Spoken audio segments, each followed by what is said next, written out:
है पुलवामा हमले से जुड़ी मुठभेड़ और उसके बाद सेना और सीआरपीएफ पुलिस बल मीडिया के सामने आए, कड़े शब्दों में एकदम साफ कर दिया कि कश्मीर में जो भी बंदूक उठाएगा वो मारा जाएगा। सेना ने कश्मीर की मांओं से अपील की कि उनके जो बच्चे रास्ते से भटक गए हैं और आतंकी राह पर चले गए हैं उन्हें वो मनाएं और सेना के सामने सरेंडर करने के लिए मजबूर करें, नहीं तो मैसेज एकदम साफ है, जो बंदूक उठाएगा वो मारा जाएगा। इस दौरान सेना ने यह भी साफ किया कि वो आम नागरिकों को नुकसान नहीं पहुंचाना चाहते, इसलिए आम लोग मुठभेड़ वाली जगहों से दूर रहें। कुल मिलाकर सुरक्षा बलों ने साफ कर दिया है कि वो किसी आतंकी को भी किसी भी कीमत पर छोड़ने वाले नहीं हैं। जैश ए मोहम्मद के बारे में साफ किया कि यह पाक सेना के बच्चे की तरह है, जिसे आईएसआई और पाक सेना के इशारे पर हमले अंजाम देने के लिए कहा जाता है। क्या क्या कहा इस संवाददाता सम्मेलन में, आइए आपको सुनवाते हैं।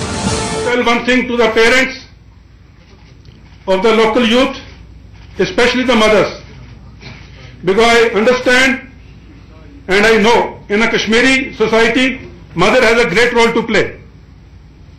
Through you, I would request all the mothers of Kashmir to please request their sons who have joined terrorism to surrender and get back to the mainstream.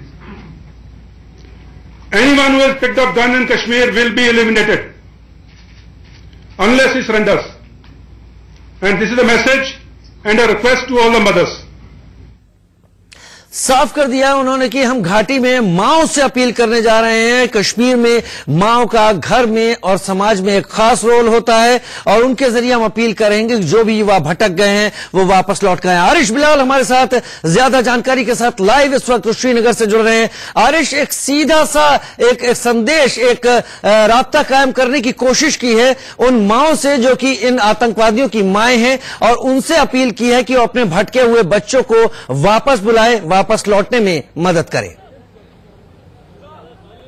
जी, उन्होंने कुछ बातें जो है वो बिल्कुल साफ कर दी है कि जो लोकल मिलिटेंट हैं वो अगर हथियार डालना चाहते हैं तो उनके लिए एक रिहेबिलिटेशन पॉलिसी है, तो उनको दूसरा मौका जरूर दिया जाएगा। साथ ही उन्होंने इन मिलिटेंटों की मांगों से भी अपील की कि उनका बहुत एक रोल है उनको वापस नेशनल मेन स्ट्रीम में लाने के लिए। साथ ही उन्होंने ये भी साफ कर दिया कि जो पाकिस्तान से आतंकी हथियार लेके कश्मीर घाटी में आ रहे हैं उनको वापस नहीं दिया जाएगा और उनका खात्मा किया जाएगा। तो बिल्कुल बहुत कड़ा संदेश है जो कश्मीर में मिलिटेंट ऑपरेट करने के लिए कर रहे हैं, उनके लिए बहुत कड़ा संदेश जनरल ढिल्लों की तरफ से।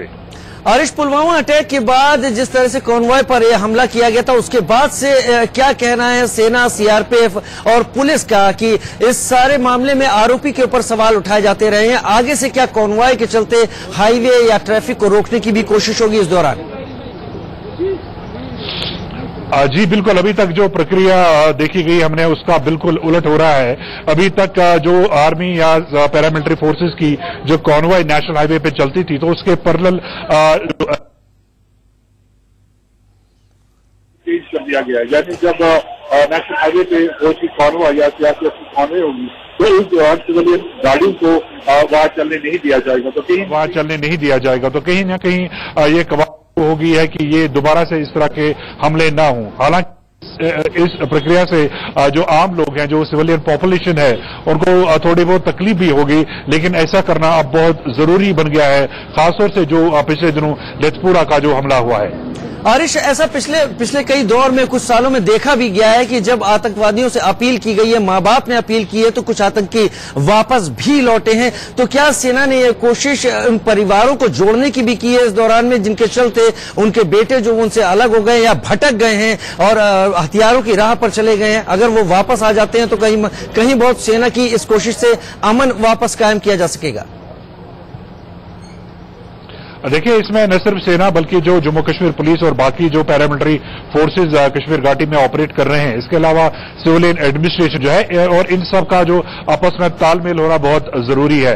और इसके लिए सरकार की तरफ से एक रिहेबिलिटेशन पॉलिसी भी है, यानी जो लोग हथियार डालना चाहते हैं तो उनके आगे का सफर कैसा हो, ये सारा उसको आरामदेह बनाने के लिए न सिर्फ सेना बल्कि जो बाकी एजेंसीज हैं वो भी कोऑपरेट करती है।